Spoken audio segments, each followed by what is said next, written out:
Hello friends, मैं हूं मिथिलेश कुमार और आपका स्वागत करता हूं उदित फार्मेसी के यूट्यूब चैनल पे। तो कैसे हैं आप लोग? आशा करता हूं अच्छे होंगे और स्वस्थ होंगे। आज के इस वीडियो लेक्चर में मैं आपको ह्यूमन एनाटॉमी एंड फिजियोलॉजी का जो पहला चैप्टर हम लोग पढ़ रहे थे, scope of anatomy and physiology, जिसके अंतर्गत डेफिनेशन ऑफ वेरियस टर्मिनोलॉजीज भी पढ़ना था। इसके पार्ट 1 में हम लोग अलग अलग टर्मिनोलॉजीज के डेफिनेशंस देखे थे। आज हम लोग बॉडी प्लेन, बॉडी कैविटी और scope of anatomy and physiology देखने वाले हैं, ठीक है, जो कि सारी चीजें इंपॉर्टेंट रहने वाली हैं। तो बिल्कुल भी आप इसको स्किप नहीं करेंगे और बहुत अच्छे तरीके से देखेंगे और सारी चीजें क्लास में ही याद हो जाएंगी, इसका दावा करता हूं, ठीक है। तो अच्छे से एंटरटेनिंग वे में पढ़ाऊंगा, आप भी एंटरटेन होते हुए ध्यान से अट्रैक्टिव वे में लेक्चर्स को अटेंड करिएगा, ठीक है। चलिए स्टार्ट करते हैं। सबसे पहले आपको बॉडी प्लेन समझना है ना। बॉडी प्लेन, तो बॉडी प्लेन क्या है? तो बॉडी को दो भाग में बांटने के लिए अलग अलग तरीका अपनाया गया है ना। उसको वही हम लोग बॉडी प्लेन कहते हैं। अलग अलग तरीका जो है ना, वो अलग अलग बॉडी प्लेन्स होता है, उसी को हम लोग बॉडी प्लेन कहते हैं, है ना। जिसमें कि आपको तीन तरह का मेनली पढ़ना है। एक होता है सेजिटल प्लेन, जिसको मीडियन प्लेन भी कहते हैं, जिसका एक और नाम क्या है? Median plane. क्या कहते हैं इसको? मीडियन प्लेन भी कहते हैं। ये क्या करता है? बॉडी को लेफ्ट एंड राइट साइड में बांटता है। क्या करता है? बॉडी को लेफ्ट एंड राइट साइड में। जैसे आपको एग्जांपल देता हूं, मेरे पास ये आपका एक बुक है ना। इस बुक को क्या करेंगे, अगर यहां से बीचों बीच काट देंगे, यहां से बीचों बीच काट देंगे, और ये जो प्लेन होगा इसी को सेजिटल प्लेन या फिर मीडियन प्लेन कहेंगे। ये क्या किया? बॉडी को लेफ्ट और राइट साइड में बांटा, ठीक। अब हम एक बार तलवार लेंगे और बीचे बीच काट देंगे, ऊपर और नीचे में काट देंगे, ट्रांसवर्स प्लेन कहलाता है। ये देखिए ट्रांसवर्स प्लेन है ना आपका, इस तरीके से दिख रहा है ना। ट्रांसवर्स प्लेन क्या करता है? बॉडी को अपर एंड लोअर भाग में दो बराबर भागों में बांटता है, अपर एंड लोअर भाग में, है ना। क्या बोल रहा हूं कि बॉडी का तीन प्लेन होता है। पहला है सेजिटल और मीडियल प्लेन, जो कि बॉडी को लेफ्ट एंड राइट साइड में बांटता है, और ट्रांसवर्स प्लेन जो कि बॉडी को अपर एंड लोअर साइड में बांटता है, और कोरोनल प्लेन। अब एक प्लेन बचा, अब ऐसा ऐसी हम काटेंगे। इससे क्या होगा? एक बार आगे एक बार पीछे, दो भाग में बट जाएगा। तो कोरोनल प्लेन क्या करता है? बॉडी को, ये देखिए इस प्रकार से है ना कोरोनल प्लेन। ये कोरोनल प्लेन जो होता है ना, बॉडी को एंटीरियर एंड पोस्टीरियर, कल ही मैंने बताया एंटीरियर मतलब आगे, पोस्टीरियर मतलब पीछे, तो बॉडी को एंटीरियर एंड पोस्टीरियर पार्ट में बांटता है, ठीक है। तो चीजों को समझने का प्रयास कीजिए। जो बॉडी प्लेन्स हैं इसको तीन प्रकार के होते हैं। एक तीन प्लेन में, पहला है सेजिटल प्लेन, दूसरा है ट्रांसवर्स प्लेन, तीसरा है कोरोनल प्लेन। सेजिटल प्लेन को मीडियन प्लेन भी कहते हैं, जो कि बॉडी को लेफ्ट एंड राइट साइड में बांटता है, ठीक। अब है ट्रांसवर्स प्लेन, जो कि ऐसे ऐसी बॉडी को अपर एंड लोअर रीजन में बांट देता है, और कोरोनल प्लेन जो कि ऐसे ऐसी करेंगे, जिसमें कि आप बॉडी को आगे और पीछे यानी इंटीरियर एंड पोस्टीरियर में बांटता है, ठीक है। इस तरीके से प्लेन्स ऑफ द बॉडी को आप देखिए। जैसे क्वेश्चन आपको इस प्रकार से आएंगे। कितना लंबा क्वेश्चन दिख रहा है, एक वर्ड पकड़िए, काम बन जाएगा। Plane divides that body into anterior and posterior. वैसा प्लेन के बारे में पूछ रहा है जो बॉडी को एंटीरियर और पोस्टीरियर में बांटता है, वो क्या कहलाता है? और पूरा पढ़िए। By passing through the body at right to the medial system. इतना लंबा क्वेश्चन, लेकिन आप आसानी से समझ जाएंगे। जो बॉडी को एंटीरियर एंड पोस्टीरियर में बांट रहा है, एंटीरियर पोस्टीरियर में कौन सा प्लेन बांट रहा था बताइए? ये जो कोरोनल प्लेन है, बॉडी को इंटीरियर और पोस्टीरियर में आगे और पीछे में बांट रहा था, तो आंसर क्या हो जाएगा? Coronal plane. सेजिटल क्या करता है? इसी को मीडियन कहते हैं, जो कि लेफ्ट एंड राइट साइड में बांटता है ना। यही ट्रांसवर्स प्लेन कहता है, तो बॉडी को अपर एंड लोअर में। तो इस प्रकार से क्वेश्चन आपको आ सकते हैं, ध्यान रखिएगा। अब हम लोग बात कर लेते हैं कैविटीज ऑफ द बॉडी। छोटे छोटे टॉपिक है, ध्यान से देखिएगा। कैविटी क्या होता है? तो आपके शरीर के अंदर कुछ खाली स्पेस है, जिसके अंदर हमारा वाइटल ऑर्गन्स है ना, हमारे इंपॉर्टेंट बॉडी ऑर्गन्स हैं, उसको कैविटी कहते हैं, है ना। जैसे यहाँ पर कुछ खाली ऑर्गन है, कुछ खाली स्पेस है, जिसको हम लोग थोरेसिक कैविटी कहते हैं, जहां पर आपका लंग्स है, हार्ट है, इसोफेगस है, ट्रेकिया, ये सब ऑर्गन है ना। तो आपके बॉडी के अंदर हॉलो स्पेस है, जिसके अंदर वाइटल ऑर्गन्स प्रेजेंट है, तो उसी स्पेस को हम लोग कैविटी कहते हैं। और ये कैविटी का क्लासिफिकेशन इस प्रकार से होता है कि आगे यदि कैविटी प्रेजेंट है तो उसको वेंट्रल कैविटी कहते हैं, और यदि पीछे प्रेजेंट है तो उसको डोर्सल कैविटी कहते हैं, ठीक है। बॉडी यदि बॉडी में कैविटी यदि आगे वाला है तो वेंट्रल कैविटी, और जो पीछे वाला है तो डोर्सल कैविटी। अब जो आगे वाला है उसको भी ऊपर और नीचे में बांटते हैं। ऊपर है जो थोरेसिक कैविटी है, ये डायफ्राम है आपका, है ना, डायफ्राम मसल होता है। उसके ऊपर जो है छाती वाला रीजन, इसको चेस्ट कैविटी भी कहते हैं। इसी को हम लोग क्या कहते हैं? चेस्ट कैविटी भी कहते हैं, ठीक है। ये थोरेसिक कैविटी है। और उसके नीचे जो पेट वाला रीजन है, इसको एब्डोमिनल कैविटी कहते हैं, और जो कमर वाला रीजन है, इसको पेल्विक कैविटी कहते हैं। और इस दोनों को मिलाकर एक नया कैविटी बन जाता है, एब्डोमिनो पेल्विक कैविटी। पेट और कमर वाले रीजन को मिला करके एब्डोमिनो पेल्विक कैविटी कह देते हैं, ठीक है। अब बात कर लेते हैं डिस्टल डोर्सल कैविटी, जो पीछे वाला है। इसमें भी दो पार्ट होता है। एक होता है अपर, ऊपर वाला जो क्रेनियल कैविटी है ना, क्रेनियल कैविटी जो कि आपका क्रेनियम है ना, पूरे ब्रेन को कवर किया हुआ है, जहां ब्रेन है आपका। और एक होता है स्पाइनल कैविटी, जिसमें आपका स्पाइनल कॉर्ड है ना। मैं क्या बोल रहा हूँ, कैविटी क्या होता है, बॉडी के अंदर जो हॉलो स्पेस है जिसके अंदर हमारा वाइटल ऑर्गन्स है उसको हम लोग कैविटी कहते हैं। और कैविटी दो प्रकार का होता है, आगे वेंट्रल और पीछे डोर्सल। अब वेंट्रल कैविटी दो प्रकार का होता है, थोरेसिक कैविटी और एब्डोमिनो पेल्विक कैविटी। अब एब्डोमिनो पेल्विक मतलब क्या हुआ, ऊपर वाला एब्डोमिनल कैविटी, नीचे वाला पेल्विक। और एब्डोमिनल कैविटी में आपका पेट वाला रीजन आ जाता है, इसमें आपका लार्ज इंटेस्टाइन, स्मॉल इंटेस्टाइन वगैरह आता है। और पेल्विक कैविटी कमर वाला रीजन आ जाता है ना। और ये स्पाइनल कैविटी, पीछे डॉर्सल कैविटी दो पार्ट में होता है, एक होता है क्रेनियल और दूसरा होता है डॉर्सल। क्रेनियल मतलब हेड वाला पार्ट हो गया, जो आपका पूरा दिमाग होता है, क्रेनियम होता है ना। स्पाइनल मतलब आपका स्पाइन प्रेजेंट होता है, उस कैविटी को स्पाइनल कैविटी कहते हैं। ठीक है, ये कुछ इस प्रकार से है, जैसे आप समझिए ये है थोरेसिक कैविटी के बारे में आप समझिए।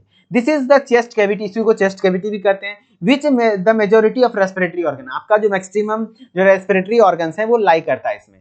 इट हैज रिबकेज, इसके अंदर आपका रिबकेज प्रेजेंट है, ये जो आपका पसली है ना हड्डी वो प्रेजेंट है। डायफ्राम मसल जो यहाँ पर इस प्रकार से प्रेजेंट होता है, ये डायफ्राम मसल होता है। इसोफेगस जो फूड पाइप कहलाता है, और ट्रेकिया जो विंड पाइप कहता है जिससे हवा अंदर जाता है, लंग्स वगैरह ये सब चीजें आपके थोरेसिक कैविटी के अंतर्गत आती हैं।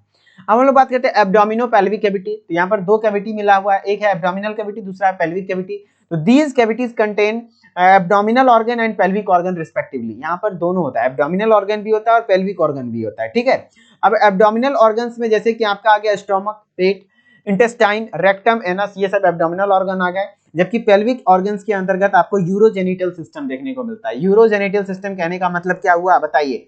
यूरो मतलब होता है यूरिनरी सिस्टम, जो कि आपका मूत्र विसर्जन तंत्र होता है, और मूत्र वाला जो जहां से मूत्र विसर्जित करते हैं। और जेनिटल, जेनिटल मतलब होता है रिप्रोडक्टिव सिस्टम, चाहे वो मेल हो या फीमेल हो, पेल्विक रीजन में ही आपका जेनिटल सिस्टम होता है। ठीक है, तो वो सारी चीजें आपको एब्डोमिनल कैविटी, पेल्विक कैविटी में हो पाई जाती हैं।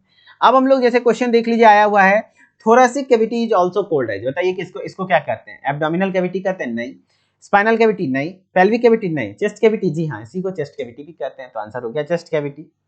नेक्स्ट क्वेश्चन है, नेक्स्ट है आपका पार्ट डोर्सल कैविटी, जो पीछे वाला था।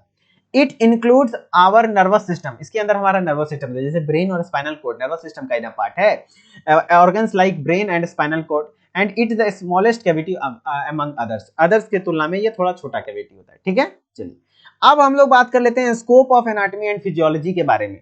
स्कोप कहने का मतलब क्या हुआ कि एनाटॉमी और फिजियोलॉजी पढ़ते हैं तो उससे क्या क्या फायदा होता है, क्या क्या चीजें सीखते हैं, क्वेश्चन आते हैं। अक्सर लोग शुरुआत में से पढ़ाते हैं, मैं लास्ट में पढ़ाता हूं, ताकि आप सारी चीजें समझ जाएं एनाटॉमी फिजियोलॉजी वगैरह क्या है, ताकि आप चीजों को अच्छे से खुद भी समझ पाएं कि नहीं क्या हम लोगों के एनाटॉमी और फिजियोलॉजी में समझते हैं। They provide us the fundamental knowledge about human body, है ना। इसके ह्यूमन एनाटॉमी एंड फिजियोलॉजी यदि आप पढ़ते हैं तो आपको सबसे पहले फंडामेंटल आधारभूत जानकारी प्राप्त हो जाती है ह्यूमन बॉडी के बारे में।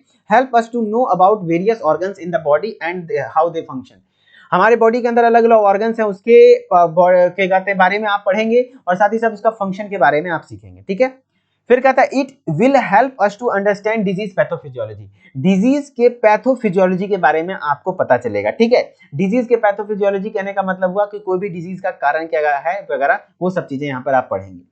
फिर कहता है कि it will help us to differentiate between normal and abnormal functioning of the body, किसी भी बॉडी पार्ट का आपका नॉर्मल और एबनॉर्मल फंक्शनिंग में आप डिफरेंशिएट कर पाएंगे। जैसे आपका क्या होता है, हार्ट बीट रेट क्या है आपका 72 टाइम्स पर मिनट है, 1 मिनट में 72 टाइम होना है। किसी का 90, 100, 150 हो गया, इसका मतलब है कि बॉडी के अंदर हार्ट का बीट ज्यादा हो रहा है, हार्ट बीट रेट बढ़ गया है ना। इससे कैसे पता चला, पहले से आपको पता है नॉर्मल रेट, तभी तो आप अंतर कर पाएंगे कि नहीं ज्यादा है या कम है।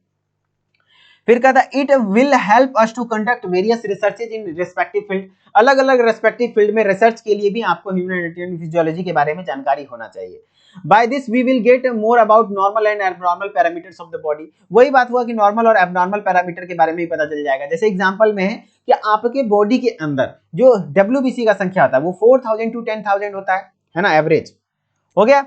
लेकिन अचानक से किसी पेशेंट का आप CBC करवाएं और CBC में देखने को मिल गया WBC का संख्या कितना 50,000, 45,000, 50,000, है ना। तो आपको क्या कहना चाहिए, वहां WBC का संख्या बहुत ज्यादा हो गया है, शायद वो ब्लड कैंसर का केस हो सकता है, क्योंकि ब्लड कैंसर में क्या होता है WBC का ही संख्या बहुत ज्यादा हो जाता है, ल्यूकीमिया भी कहलाता है, तो शायद वो ब्लड कैंसर का केस हो सकता है। तो आपको नॉर्मल और एबनॉर्मल पैरामीटर के बारे में जानकारी प्राप्त होती है।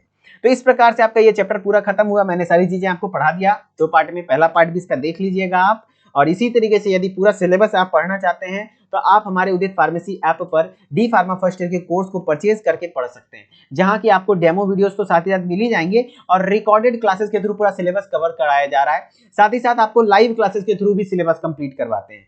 अभी डेली लाइव क्लास नहीं मिल रहा है, अभी डाउट सेशंस आपको लाइव वीकली लाइव क्लास मिलेंगे, लेकिन जनवरी से आपको डेली लाइव क्लास यहाँ मिलना लग जाएगा और एग्जाम तक डेली पढ़ाया जाएगा। यानी कि एक बार सिलेबस रिकॉर्डेड में, एक बार लाइव में आपको मिलेगा। फिर ई बुक पीडीएफ नोट्स आपको प्रोवाइड किए जाएंगे, चैप्टर वाइज एक्सरसाइज प्रोवाइड किया जाएगा। उस एक्सरसाइज का इंपॉर्टेंस ये होगा कि आपके जो भी क्वेश्चंस वगैरह होंगे उस चैप्टर का इंपॉर्टेंट वो पता चल जाएगा। चैप्टर वाइज टेस्ट वगैरह, लाइव चैट, बाइलिंगुअली पूरा अच्छे से समझाया जाएगा पांचों सब्जेक्ट का। और यदि बुक मंगवाना चाहते हैं फर्स्ट ईयर का तो आप हमारे द्वारा तैयार किया हुआ बुक भी मंगा सकते हैं, जो कि कुछ इस प्रकार से दिखेगा। 5 बुक होगा, पांचों बुक को बहुत मोटी मोटी किताब नहीं है, कम मेहनत में ज्यादा रिजल्ट लाने के लिए ये बुक को पढ़ सकते हैं, जिसमें कि आपको थ्योरी प्लस इंपॉर्टेंट क्वेश्चंस के साथ इंपॉर्टेंट मॉडल पेपर वगैरह मिल जाएंगे। ठीक है, जो कि आपको इस प्रकार से देखने को मिलेगा, जो कि फ्री डिलीवरी चार्ज के साथ है, कोई खास इसमें एक्स्ट्रा चार्ज वगैरह नहीं लगेंगे, बस बुक का जो कॉस्ट है वही लगेगा। यदि आप इंटरेस्टेड हैं तो प्ले स्टोर पे जाइए, देन ऐप को इंस्टॉल कीजिए। ऐप को इंस्टॉल करने के बाद आप नाम, ईमेल आईडी डाल के लॉगिन कर लीजिए और स्टोर वाले सेक्शन में आप जाइएगा तो वहां पर आपको दिख जाएगा सारे कोर्सेज। जिस कोर्स पे आप इंटरेस्टेड होंगे वहां पर आप अपने कोर्स को चूज करके बाय नाउ करके आप पेमेंट कर सकते हैं। अगर कोई दिक्कत आएगी तो इस नंबर पे आप कॉल करके अधिक जानकारी प्राप्त कर सकते हैं। सुबह 8 बजे लेकर के शाम के 6 बजे तक हमारी टेक्निकल टीम आपको हर तरीके से हेल्प करने की पूरी कोशिश करेगी। आई होप कि आपको ये लेक्चर समझ में आया होगा, चीजें आप समझे होंगे, planes of the body, cavities के बारे में पढ़े होंगे, स्कोप के बारे में पढ़े होंगे। आगे और भी चीजें पढ़ते रहेंगे यूट्यूब पर भी, चिंता नहीं करना, हमारे साथ आप बने रहिए इसी प्रकार के लेक्चर्स के लिए। अगर बने रहना है तो इस चैनल को सब्सक्राइब करके नोटिफिकेशन बेल को ऑन कर लीजिए और प्यारा सा कमेंट जरूर कीजिएगा। ठीक है, मिलते हैं नेक्स्ट वीडियो में, तब तक के लिए धन्यवाद। Okay, bye bye.